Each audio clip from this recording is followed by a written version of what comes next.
फिलहाल हम लोग न्यूक्लियर पावर प्रोग्राम पढ़ रहे हैं, ठीक है ना। देखो, इसमें स्टार्ट करने के लिए आप चाहो तो जो एक्चुअल में न्यूक्लियर एनर्जी का इंट्रोडक्शन था ना, उसी से कर सकते हो। मतलब again you should talk about the 1948 when this atomic energy commission was established, ठीक है। उसके बाद आप सीधा 1954 में चले जाओगे कि department of this atomic energy में कन्वर्ट हो गया, ठीक है। 1948 में उसको लीड कौन कर रहे थे? डॉक्टर होमी जे भाभा, ठीक है। और डॉक्टर होमी जे भाभा 1954 में, समझने का कोशिश करो, 19, ये सीक्वेंस याद हो चुका है ना अब तक, इंपॉर्टेंट सीक्वेंस है, ऐसे ही नहीं है ये, ठीक है। हम आपसे क्या बोले थे? 1948 क्या था? एटॉमिक एनर्जी कमीशन, ठीक है। ये क्या हुआ? 1954। लीड कौन कर रहा है इसको, एटॉमिक एनर्जी कमीशन को? डॉक्टर होमी जे भाभा, ठीक है। तुम बस भाभा लिख दे रहे हैं, आप समझ जाएंगे। डॉक्टर होमी जे भाभा इसको लीड कर रहे हैं। यही एटॉमिक एनर्जी कमीशन 1954 में किस में कन्वर्ट हो गया? डिपार्टमेंट ऑफ एटॉमिक एनर्जी, ठीक है। और 1954 में ही एक्चुअली में एक कॉन्फ्रेंस होता है जिसका नाम था development of atomic energy for peaceful purpose. क्या हम आपसे बोल रहे हैं?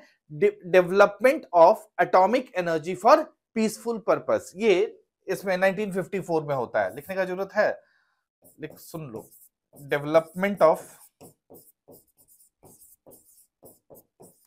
एटॉमिक एनर्जी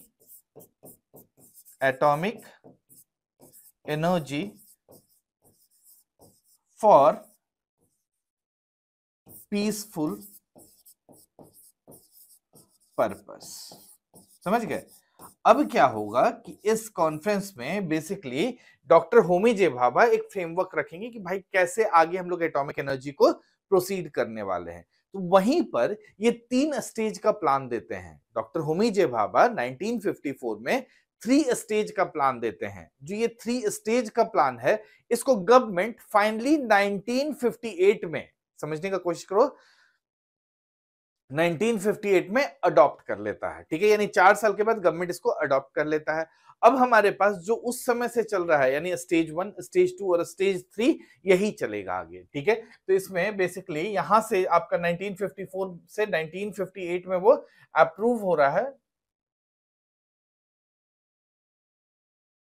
ठीक है। तो गवर्नमेंट इसको अप्रूवल कब देता है? 1958 में। इतना ईयर याद रखने का जरूरी नहीं है, सिर्फ वो दोनों याद रखोगे तो काम चल जाएगा। अब यहां से क्या होगा कि 3 स्टेज का प्लान आगे बढ़ जाएगा, ठीक है। तो यहीं से हम लोग बात करने लगेंगे 3 स्टेज।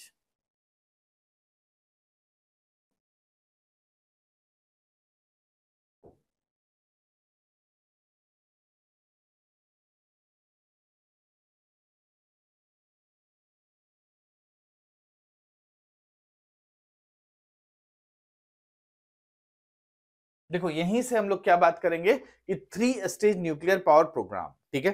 थोड़ा सा सुन लो, यहां पर क्लियरली समझ लो, उसके बाद हम लोग आगे देखते रहेंगे, ठीक है। इसमें देखो 3 स्टेज है, स्टेज 1, स्टेज 2, स्टेज 3। इसको बेसिक लिखने का पहले तरीका समझो। जब हम लोग भी एग्जाम में भी बनाएंगे ना, तो इसको 3 पार्ट में ऐसे डिवाइड करेंगे, ठीक है। स्टेज 1, स्टेज 2, स्टेज 3, ठीक है। Stage 1, stage 2, stage 3। ये देखो, जो स्टेज है ये एक्चुअली में डिफरेंट फ्यूल्स का यूज किया, तो तीनों में फ्यूल बेस अलग है, ठीक है। जैसे स्टेज 1 में हम लोग नेचुरल यूरेनियम बोलते हैं। नेचुरल यूरेनियम मतलब, या फिर एनरिच्ड यूरेनियम का बात कर सकते हो, दैट इज U-235 का मेनली यूज कर रहा है, ठीक है। तो स्टेज 1 किस पर बेस्ड है? यूरेनियम पर। स्टेज 2 किस पर बेस्ड है? मतलब फ्यूल का नाम लिख रहे हैं, मतलब बेस्ड ऑन फ्यूल, ठीक है। This is based on plutonium. और स्टेज 3 किस पर बेस्ड है? तुम्हारा थोरियम।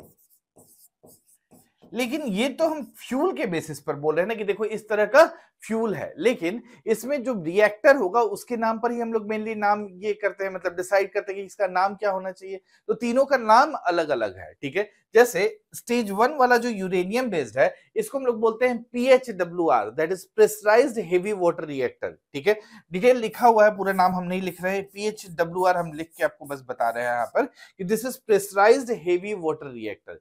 जो स्टेज 2 है, इसी पर क्वेश्चन पूछने का पॉसिबिलिटी हमेशा रहता है, जो यूपीएससी भी पूछा है। हम आपको स्टेज 2 का ही क्वेश्चन बताए थे, उसका नाम होता है फास्ट ब्रीडर रिएक्टर। हम बस आपको वर्ड से समझा देंगे कि फास्ट ब्रीडर रिएक्टर क्या होता है, आपको डिटेल समझ में आ जाएगा, परेशान मत होइए, बस समझिए कि अभी हम बस नाम बता रहे हैं, ठीक है। तो इसका नाम क्या है, फास्ट ब्रीडर रिएक्टर। इसी से क्वेश्चन पूछने का पॉसिबिलिटी रहेगा क्योंकि यूपीएससी भी पूछा हुआ है और ये एक अच्छा टेक्नोलॉजी है, समझेंगे इसको हम लोग डिटेल से, ठीक है। इसके बाद थर्ड है थोरियम बेस्ड रिएक्टर, ठीक है। तो इसको हम लोग वर्ड यूज करते हैं एडवांस्ड हेवी वाटर रिएक्टर, ठीक है। तो वहां क्या लिखे थे, प्रेशराइज, तो पी लिखे थे, तो यहां आपसे बोल रहे हैं एडवांस्ड हेवी वाटर रिएक्टर। मेरे ख्याल से समझ में आ गया होगा कि हम लोग बस तीनों रिएक्टर का नाम लिख चुके हैं। पहला कौन सा है, this is based on uranium. अगर फ्यूल बोलेगा कौन सा फ्यूल यूज कर रहे हैं, तो दिस इज यूरेनियम। उसका नाम क्या रखे हैं हम लोग, PHWR, that is pressurised heavy water reactor, ठीक है। दूसरा स्टेज 2 जो है, इसको हम लोग बोलते हैं this is based on plutonium, this is based on plutonium, और इसका नाम क्या है, फास्ट ब्रीडर रिएक्टर। एक एक करके पढ़ेंगे अभी हम लोग, ठीक है। स्टेज 3 का नाम क्या है, this is fuel based on thorium, और इसका नाम क्या है, एडवांस्ड हेवी वाटर रिएक्टर, ठीक है। तो नाम तो आपको कम से कम तीनों का याद हो गया, इसमें तो दिक्कत नहीं है। तीनों का नाम क्या हो गया, स्टेज 1 बेस्ड ऑन यूरेनियम, पहला PHWR that is pressurised heavy water reactor. Stage 2 based on plutonium, नाम क्या हो गया, FBR that is fast breeder reactor. Stage 3 क्या हो गया, this is based on thorium, और इसका क्या नाम हो गया, that is advanced heavy water reactor, ठीक है। तो अब हम लोग लाइन से इसी को देखने वाले हैं। हम आपसे स्टार्ट कर रहे हैं स्टेज 1 से, ठीक है ना। देखो, आपको कभी स्टेज 1 के बारे में बहुत ज्यादा लिखना नहीं पड़ेगा, ठीक है। आपको जरूरत क्या है बस हम वो बता दे रहे हैं, लेकिन फिर डिटेल क्या होता है वो भी हम बताएंगे, रीजन कुछ और है बताने का उसका। देखो, स्टेज 1 का बात की तो इतना तो समझ में आ गया कि इसमें फ्यूल कौन सा यूज करेंगे, that is based on uranium, ठीक है। तो हम लोग U-235 मेनली इसका फ्यूल होता है, ठीक है। हालांकि जो नेचुरल यूरेनियम यूज करते हैं, इसमें हम लोग बात किए थे कि U-238 that is up to 90% और U-235 होता है जो नेचुरल यूरेनियम वाला केस होता है, ठीक है। ये है, ठीक है। इसको जो देखने वाली कंपनी है उसका नाम भी हम लोग बात कर चुके हैं, क्या नाम है उसका, इसका रिएक्टर का नाम क्या है, प्रेशराइज्ड हेवी वाटर रिएक्टर, ठीक है। देखने वाला कंपनी का नाम क्या है आपका, this is NPCIL that is nuclear power corporation of India limited. पहला लेक्चर में लिखा हुआ है already, nuclear power corporation of India limited. अभी हमारे पास कितना प्लांट्स वर्किंग है आप जानते हैं, 25 रिएक्टर्स हमारे पास ऑलरेडी है, ठीक है। 25 रिएक्टर्स ऑलरेडी वर्किंग है, जिसमें हम लोग अभी 8,880 मेगावाट प्रोड्यूस कर रहे हैं। हमारा टारगेट है 22,480 मेगावाट बाय ईयर 2031 और 100 गीगावाट बाय ईयर 2047। ये सब हम लोग का टारगेट है, ठीक है। ये आपको जानना है, ये एग्जाम में इतना लिखना पड़ेगा जितना अभी लिखे हैं, ठीक है। इससे ज्यादा स्टेज 1 में लिखना नहीं पड़ेगा। इवन दो हम लोग प्रीलिम्स में कुछ पढ़े थे स्टेज 1 के बारे में, वो हम आपको फिर से बता रहे हैं कि ये काम कैसे करता है, क्योंकि इसमें समझने का जरूरत है कि काम कैसे कर रहा है। क्योंकि देखो, जब मॉड्यूलर रिएक्टर भी पढ़ेंगे ना आगे, तब यही काम, फंक्शनिंग उसका सेम है, ठीक है। और इसमें हम लोग बोलते भी हैं कि इंडिया एक्सपर्टीज हासिल किया हुआ है किसमें, PHWR में। इंडिया एक्सपर्टीज हासिल किया है किसमें, PHWR में, यानी प्रेशराइज्ड हेवी वाटर रिएक्टर में। इस कारण से हमारे लिए सिंपल भी है कि हम लोग आगे प्रोसीड कर सकते हैं, यानी स्मॉल मॉड्यूलर रिएक्टर पर काम कर सकते हैं, ठीक है। हम बार बार PHWR पे फोकस कर रहे हैं, इसका ये मतलब मत समझना कि बाकी रिएक्टर्स हमारे पास नहीं है। अब तुम बोलोगे कि रिएक्टर का नाम कैसे रख रहे हैं वो बताइए, इसलिए हम बोल रहे हैं कि पहले थोड़ा सा बेसिक बात समझ लो, अपने आप नाम पता समझ में आ जाएगा, ठीक है। ये तो हम लोग अब एग्जाम के लिए इतना ही इंपॉर्टेंट है, ठीक है ना जी, इतना ही याद रखोगे, ठीक है। अब समझो कि ये काम कैसे करता है, फंक्शनिंग हम बता रहे हैं। देखो, प्रीलिम्स का याद करो थोड़ा सा, हम लोग एक रिएक्टर ऐसे बनाते थे, याद है, एक रिएक्टर ऐसे बना देते थे, ठीक है। रिएक्टर में कुछ भरते थे, ठीक है। यहां पर एक फ्यूल रॉड सा होता था ना, ठीक है। इस तरह का क्या यूज करते थे, फ्यूल रॉड, ठीक है। और फ्यूल रॉड के बीच में हम लोग क्या डाल देते थे, कंट्रोल रॉड्स, ठीक है। ये ऊपर वाला क्या है, कंट्रोल रॉड्स, और इसमें क्या चलता था, कूलेंट, ऐसा ही होता था ना, ठीक है। याद है कुछ, ये क्या था, this is control rod, boron और कैडमियम का यूज करते थे ना कंट्रोल रॉड, और इसमें ये क्या था, फ्यूल रॉड। फ्यूल रॉड मतलब इसी में, फ्यूल रॉड में ही एक्चुअली में असेंबली होगा, दैट इज हम लोग यूरेनियम जो डालते हैं इसी में डालते हैं, ठीक है। This is actually fuel rod assembly ही लिख देते हैं, या फ्यूल रॉड लिखो, दोनों सही है, कोई फर्क नहीं पड़ता है इससे, असेंबली, ठीक है। ये क्या था, ये जो लिक्विड भर रहे थे इसका नाम हम लोग रखे थे मॉडरेटर। मॉडरेटर क्या कर रहा था, जो इसमें से न्यूट्रॉन रिलीज होगा उसका स्पीड को स्लो डाउन करेगा। मेरा बात समझ गए, जो रिएक्शन में जो न्यूट्रॉन रिलीज होगा उसके स्पीड को स्लो डाउन करेगा, ठीक है। तो ये काम किसका है, मॉडरेटर। और यहीं से जो पानी बह रहा है इसको क्या बोलते हैं हम लोग, कूलेंट। क्या बोलते हैं, कूलेंट। कूलेंट का काम क्या है, ठंडा करेगा, यानी जो इसमें जो हीट निकला उसको क्या करेगा, ये एब्जॉर्ब करके आगे बढ़ जाएगा। ऐसा ही होता है ना, कुछ खास बात नहीं है, सिंपल सा बात की है हम आपसे, ठीक है ना। तो ये क्या है, this is fuel rod. Fuel rod यानी यूरेनियम यूज कर रहे हैं, यूरेनियम यूज कर रहे हैं तो उसमें चेन रिएक्शन होगा। चेन रिएक्शन होगा इसका मतलब न्यूट्रॉन्स रिलीज होगा, एक्स्ट्रा एक्स्ट्रा न्यूट्रॉन्स रिलीज होगा, इसका मतलब उसको एब्जॉर्ब करने वाला चाहिए। उसको एब्जॉर्ब करने के लिए हम लोग क्या यूज किए, कंट्रोल रॉड्स, ठीक है। अब कंट्रोल रॉड सीधा एब्जॉर्ब करे, आराम से एब्जॉर्ब करे, इसके लिए हम लोग क्या यूज करते हैं, मॉडरेटर, ठीक है। मॉडरेटर, हेवी वाटर भी हम लोग यूज कर सकते हैं मॉडरेटर के रूप में। और जो कूलेंट है वो बेसिकली इससे फ्लो करेगा और उसमें से हीट को एब्जॉर्ब करके निकलता जाएगा, यानी कूलेंट क्या है, यहां पर हम लोग हेवी वाटर यूज कर रहे हैं, ठीक है।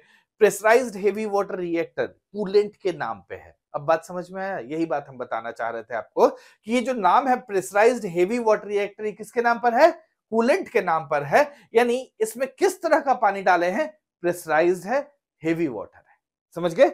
हेवी वाटर मतलब समझ गए ना, D2O का बात कर रहे हैं, ठीक है। तो इसमें कूलेंट है, ये प्रेशराइज्ड हेवी वाटर रिएक्टर। ये क्या करता है, इससे हीट को ले लेता है, हीट लेकर फाइनली यहां से स्टीम प्रोड्यूस कराता है। Heat and tube sorry shell and tube heat exchanger होता है, आपको जानने का जरूरत नहीं है। वहां पर क्या कराता है, स्टीम प्रोड्यूस कर देता है, मतलब इस हीट से वाटर को गर्म करेगा और वाटर स्टीम में कन्वर्ट हो जाएगा। अब जब स्टीम में वाटर कन्वर्ट हो ही चुका है, ऐसे जानते हो इन सब में जो स्टीम यूज होता है that is super saturated steam होता है, ठीक है। अब स्टीम जो कन्वर्ट हो चुका है उससे हम लोग फाइनली टरबाइन रोटेट कर लेते हैं और इलेक्ट्रिसिटी जनरेट हो जाता है। यही काम होगा ना, और क्या करेंगे हम लोग, जितना सोर्स का यूज करते हैं ना सब में फाइनली वाटर को स्टीम में कन्वर्ट करने का कोशिश करते हैं। देखो चाहे थर्मल पावर प्लांट में ही देखो, थर्मल पावर प्लांट में क्या होता है, कोयला यूज करते हैं। कोयला क्या है, सोर्स ऑफ हीट है, ठीक है, जिससे हम लोग वाटर को स्टीम में कन्वर्ट करते हैं। यहां भी हम यूरेनियम जो यूज किए हैं वो क्या है, हीट प्रोडक्शन का सोर्स है, जिससे हम लोग वाटर को स्टीम में कन्वर्ट कर देते हैं और फाइनली जनरेटर को मींस जनरेटर से इलेक्ट्रिसिटी प्रोड्यूस कर लेते हैं, ठीक है। तो बेसिक काम हमारा यही है कि स्टीम में कन्वर्ट करें। स्टीम कन्वर्ट कर क्यों कर रहे हैं, क्योंकि हम टरबाइन को रोटेट कर सके, समझ गए ना। हर जगह एक ही काम करते हैं ना, टरबाइन रोटेट करेंगे, ठीक है। अब देखो ये तो समझ गए, एक तो हीटिंग प्रोसेस से हुआ। अब जैसे देखो हाइड्रो पावर में कैसे जनरेट करते होंगे, हाइड्रो पावर में ऊपर से नीचे पानी गिर रहा है, यानी मान लो ये क्या है, टरबाइन है, इसको रोटेट कराना, तो पानी यहां गिराएगा, टरबाइन रोटेट हो जाएगा, रोटेट होगा तो इलेक्ट्रिसिटी प्रोड्यूस कराएगा, ठीक है। ये बेसिक प्रोसेस चलता रहता है एक्सेप्ट सोलर वाला, ठीक है। सोलर वाला हटा दो तो बाकी सब में यही प्रोसेस चल रहा होता है। चाहे तुम टाइडल एनर्जी का बात करो, चाहे हम अभी जैसे हाइड्रो इलेक्ट्रिक का बात किए, थर्मल में देखे हीट प्रोड्यूस करके स्टीम से टरबाइन रोटेट कराए, तो फाइनली टरबाइन ही रोटेट कराना है, ठीक है। टरबाइन रोटेट कराओगे तो इलेक्ट्रिसिटी प्रोड्यूस हो जाएगा। ये जितना हम आपको बात बताए इसमें बताए, लेकिन यही बात आपको स्मॉल मॉड्यूलर रिएक्टर में यूज होगा, यानी स्मॉल मॉड्यूलर रिएक्टर में भी यही काम होता है, कुछ अलग काम नहीं हो सकता इलेक्ट्रिसिटी प्रोड्यूस करने के लिए, वो बात चल रहा है। तो ये समझ गया ना कि ये बेसिक आपका दिस स्टेज 1 जो प्रेशराइज्ड हेवी वाटर रिएक्टर का बात बोल रहे थे उसमें ऐसे ही फंक्शनिंग होता है।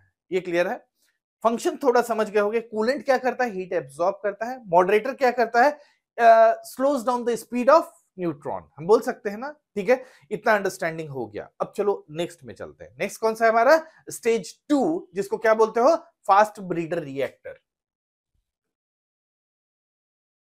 देखो हम आपसे एक बात अभी बोले ना कि हम लोग कूलेंट के नाम पर ही क्या करते हैं, रिएक्टर का नाम रखते हैं। हमारे पास एक्चुअली में दो मतलब तीन तरह का होता है, तीनों है, ठीक है। जैसे अभी हम आपसे बोले कि pressurised heavy water reactor, pressurised heavy water reactor यही हम लोग के पास सबसे ज्यादा है। इसमें नेचुरल यूरेनियम का यूज करते हैं। इसके अलावा इनरिच्ड यूरेनियम में दो और तरह का होता है, एक होता है बॉइलिंग वाटर रिएक्टर और एक होता है आपका this is light water reactor, boiling water reactor और लाइट वाटर रिएक्टर। हालांकि हम लोग उसका डिटेल कोई बात करने नहीं जा रहे हैं, ठीक है। मतलब समझ तो गए ही होंगे, बॉइलिंग वाटर में क्या करते होंगे, बॉइलिंग वाटर हम लोग यूज करते होंगे एज ए कूलेंट, ठीक है। तो बॉइलिंग वाटर का यूज करते होंगे कूलेंट के लिए, ठीक है। और दूसरा केस में क्या बोले हम लोग, लाइट वाटर रिएक्टर, तो कूलेंट में वहां लाइट वाटर यूज करते होंगे। वो सब बेसिक है, ऐसे ही बता रहा हूं कि अपने पास तीनों है, ठीक है। इंडिया के पास तीनों तरह का चलता है। हाँ, हम लोग का सबसे ज्यादा जो है दिस इज आई थिंक 22 इसका है, पहले के डेटा से 24 था ना, तो उसमें this is pressurised heavy water reactor. एक बार अगर हम गलत होंगे डेटा चेक कर लेना, कोई खास फर्क नहीं पड़ता उससे, ठीक है ना। चलो आ जाते हैं हम लोग किसमें, स्टेज 2 में।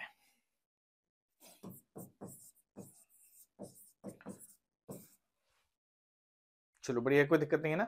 चलो स्टेज 2 का बात करें। स्टेज 2 थोड़ा सा वर्ड समझो, ये क्या है, this is actually fast breeder reactor. ये क्या है, this is based on plutonium, based on plutonium, और इसका नाम क्या है, फास्ट ब्रीडर रिएक्टर। देखो अगर कुछ भी लिख विख रहे हो तो अभी मत लिखो, थोड़ा सा बात यहाँ समझने का कोशिश करो। अगर समझ जाओगे तो ऐसे भी हमेशा याद रहेगा, नहीं तो रटते रहना, कोई फायदा नहीं होने वाला है, ठीक है। हम आपसे क्या नाम बोल रहे हैं, फास्ट ब्रीडर रिएक्टर, ठीक है। चलो इस वर्ड को तोड़ देते हैं, ठीक है। यानी कुछ बात कर रहा है फास्ट का, किसको फास्ट घुमाएगा, मतलब रिएक्टर को समझने का कोशिश करो। किसी को फास्ट मूव कराने का बात कर रहा है, किसके फास्ट मूव करने का बात कर रहा होगा, जरूर या कुछ न्यूट्रॉन का बात कर रहा होगा। यानी फास्ट किसके बारे में बात कर रहा है, अच्छा ये जो न्यूट्रॉन मूव करने वाला है ये फास्ट करने वाला है। क्या स्टेज 1 में फास्ट मूव कर रहा था, नहीं, वहां तो मॉडरेटर था ना, ठीक है। वहां क्या था, मॉडरेटर था, इसलिए वहां फास्ट नहीं मूव कर रहा था। इसका मतलब हम क्या आपसे कह रहे हैं, यानी ये स्टेज 2 में मॉडरेटर नहीं होता है क्या, नहीं। बात समझ गए, यानी स्टेज 2 में मॉडरेटर हम लोग यूज ही नहीं करेंगे, ठीक है। क्यों, क्योंकि हम लोग को न्यूट्रॉन को फास्ट मूव कराना है, न्यूट्रॉन को फास्ट मूव कराना है, तो मॉडरेटर यहां यूज नहीं होता है, समझ गए। ब्रीडर का बात कर रहा है, ठीक है। ब्रीडर, ब्रीड करने का मतलब बताओगे, ठीक है। ब्रीड करने का मतलब क्या होता है, जल्दी से आंसर दीजिए तो, what is the meaning of breeding. Exactly, to produce, ठीक है, टू रिप्रोड्यूस या प्रोडक्टिविटी, मतलब प्रोडक्शन को बढ़ाना, ठीक है। तो इसका मतलब क्या कहना चाह रहा है कि यहां पर न्यूट्रॉन को तो फास्ट मूव करा दिए थे और कुछ प्रोड्यूस हो रहा है। क्या प्रोड्यूस होगा यहाँ, फिसाइल मटेरियल, ठीक है।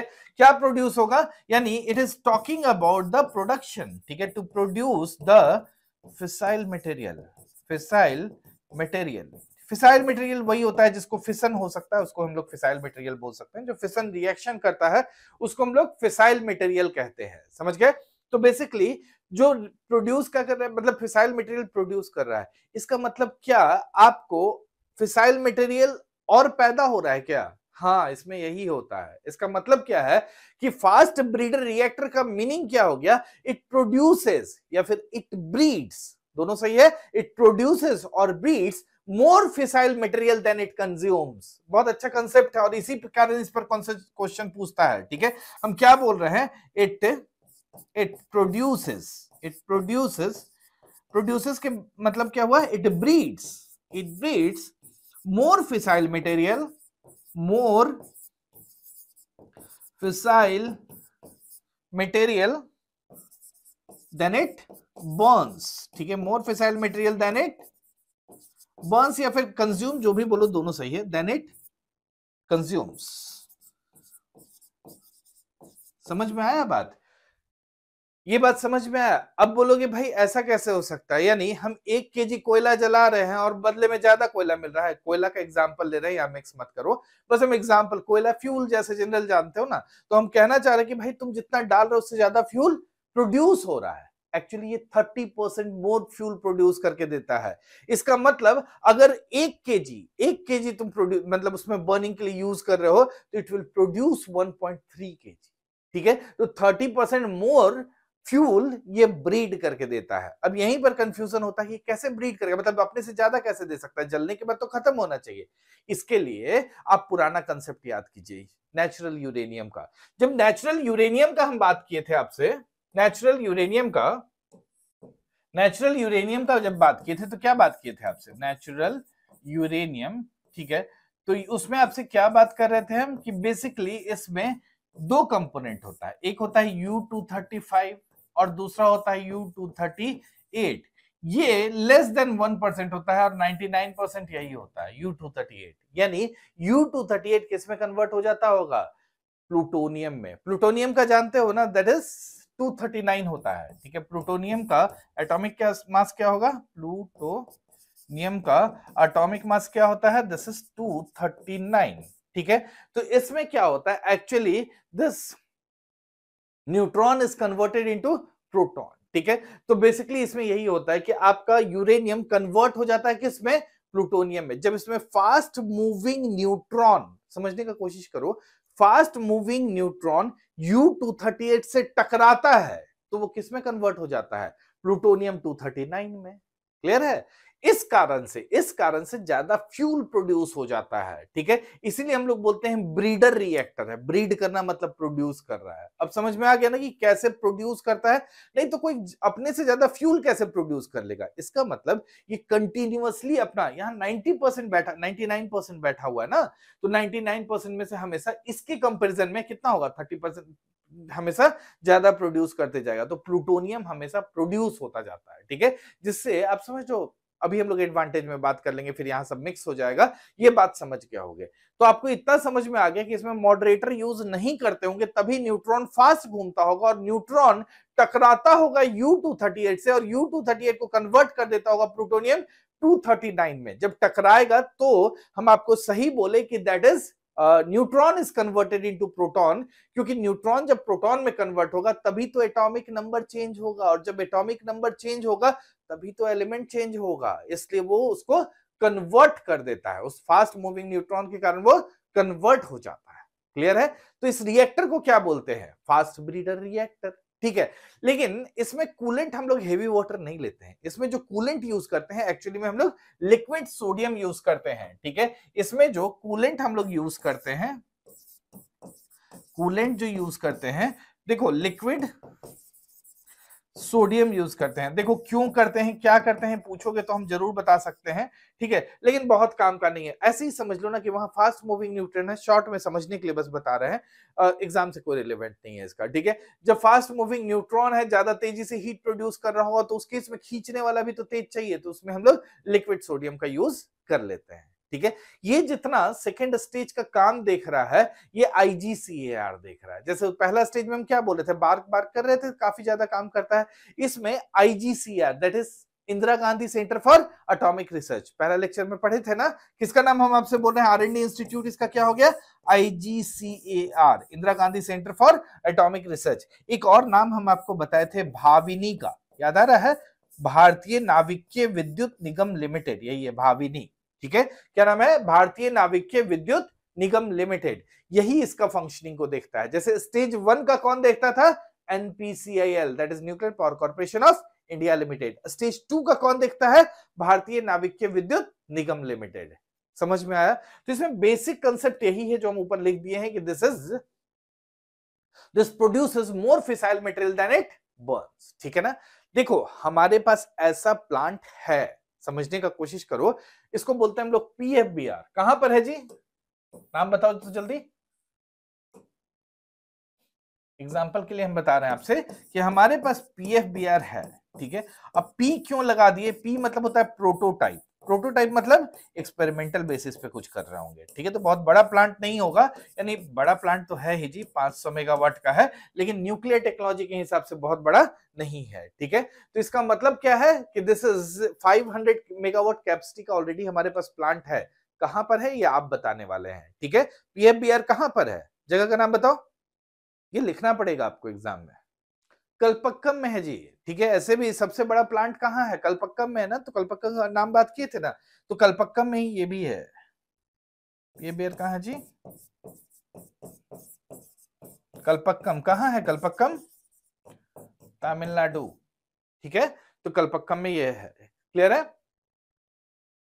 चलो ये हम लोग बात कर रहे थे सेकेंड स्टेज का, that is fast breeder reactor, ठीक है।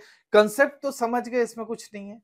अब अगला क्वेश्चन यही पूछा है, यूपीएससी भी यही पूछा है, और सबसे बेसिक बात भी है कि व्हाट आर द एडवांटेजेस। देखो दो तरह का एडवांटेज का बात कर सकते हैं।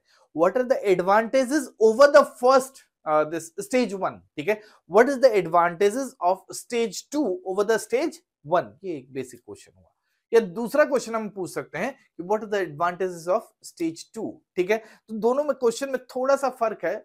पहला में उसके ऊपर क्या एडवांटेज है वो बताना होगा, और दूसरा में जिसमें हम पूछे कि what are the different advantages of stage 2, तो उसके ऊपर क्या एडवांटेजेस है, यानी स्टेज 1 के ऊपर क्या एडवांटेज है उसको बात करोगे, प्लस बेसिक एडवांटेज बात करोगे। बेसिक एडवांटेज वही होगा आपका ग्रीन हाउस गैस, ये सब का जो हम लोग बात स्टेज 1 वाला किए थे उसका बात करोगे, ठीक है। तो इंपॉर्टेंट एरिया है, इसको भी जल्दी से समझते जाते हैं, जहां दिक्कत होगा तुरंत बोलिए, ठीक है।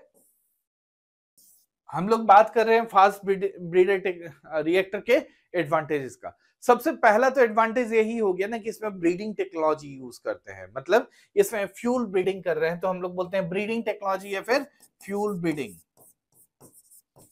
फ्यूल ब्रीडिंग का मतलब क्या हुआ, it will produce more fissile material than it burns. Actually it produces 30% more, actually it produces 30% more fissile material than it burns, ठीक है। तो इसका मतलब I am talking about sustainability of the fuel supply. नहीं, सोच के देखो, fuel supply sustainable हो जाएगा कि U-238 तो मिल ही रहा है ना जी, ठीक है। U-238 बहुत है, ठीक है, तो U-238 तो है ही, तो U-238 हम लोग मतलब समझ लो अपने कंट्री में भी प्रोड्यूस करके काम चला सकते हैं। U-238 का अमाउंट ठीक ठाक है, ठीक है। तो यहाँ पर हमारा फ्यूल सस्टेनेबिलिटी का भी बात हम लोग कर सकते हैं, अगर दिस, क्योंकि U-238 से कन्वर्ट हो जाएगा प्लूटोनियम 239 में, ठीक है। इसके बाद पहला यूज था, पहला एडवांटेज का बात कर रहे थे। दूसरा एक बात समझो, जो वेस्ट मटेरियल है वो तो फ्यूल में कन्वर्ट हो जा रहा है। U-238 क्या था, वेस्ट मटेरियल था ना, तो वो किस में कन्वर्ट हो जा रहा है, फ्यूल में। इसका मतलब वेस्ट जनरेशन खत्म हो रहा है लगभग ना, कम हो रहा है, खत्म तो नहीं कह सकते हैं, अच्छा नहीं लगता है ना। वेस्ट जनरेशन, वेस्ट रिडक्शन लिख देते हैं, ठीक है। एक्चुअली में जानते हो ये 200 टाइम्स बोलते हैं हम लोग, 200 टाइम्स लेस वेस्ट प्रोड्यूस करता है कंपेयर टू स्टेज 1, ठीक है। क्योंकि इसमें U-238 तो प्लूटोनियम में कन्वर्ट हो जा रहा है, तो वेस्ट रिड्यूस, मतलब वेस्ट बहुत ज्यादा कम प्रोड्यूस हो रहा है। क्लियर है। अच्छा, इफिशियंसी का भी बात करोगे तो अब तो कॉमन सेंस आएगा यहाँ पर कि भाई फ्यूल इफिशियंसी ज्यादा हो गया, ठीक है, क्योंकि हम ज्यादा रिसोर्स का यूटिलाइजेशन कर रहे हैं, जिसको आप वेस्ट बोल रहे थे, अब हमारे लिए वो फ्यूल हो गया, ठीक है।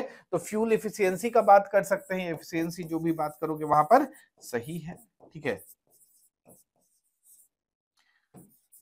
ये सब अभी तक जो हम बात कर रहे हैं ना, स्टेज 1 के ऊपर बात कर रहे हैं, ठीक है। अब देखो थोड़ा सा पॉइंट्स बढ़ाना भी होगा, अगर और भी मतलब एरिया में इसमें बढ़ाना चाहते हो तो हम लोग बोल देते हैं कि देखो एक्सटेंडेड फ्यूल अवेलेबिलिटी का क्या बात कर रहे हैं हम आपसे, एक्सटेंडेड फ्यूल अवेलेबिलिटी, क्योंकि U-238 तो है ही ना, तो इसका मतलब वही वाला बात है, फ्यूल ब्रीडिंग मतलब उसी को थोड़ा सा और बढ़ाना है, तो क्या कह सकते हो, एक्सटेंडेड एक्सटेंडेड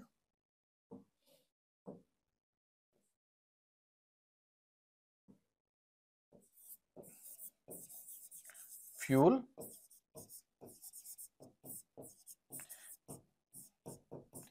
अवेलेबिलिटी, ठीक है।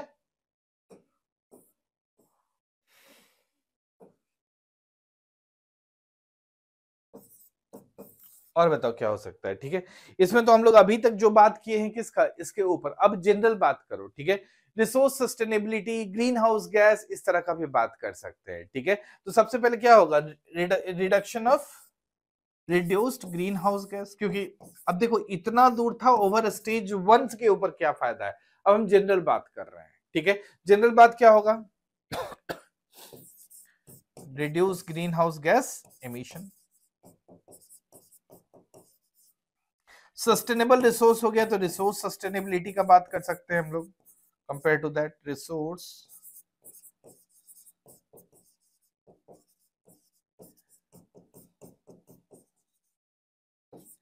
रिसोर्स सस्टेनेबिलिटी के अलावा आपका है, इसके अलावा हम लोग बात करते हैं कि means enhanced energy security type का, ठीक है, क्योंकि अब लॉन्ग टर्म हम लोग इस पर ये मीन्स रिलाई कर सकते हैं, इसलिए वर्ड यूज करते हैं। आप समझ लो थोड़ा सा एक्सटेंडेड पॉइंट्स है,